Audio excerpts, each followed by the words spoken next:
निश्चित भाव निवेदन करूँ आपण शांति श्रृंखला सहित बसवे एवं कार्यक्रम को उपभोग करेंगे।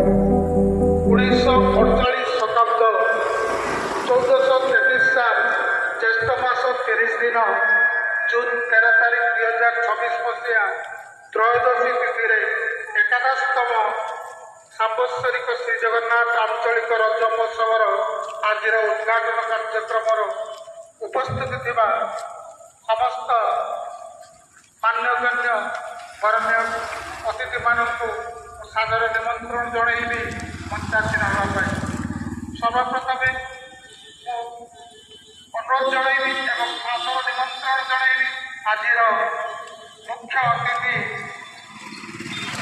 समस्त प्रिय गाड़ी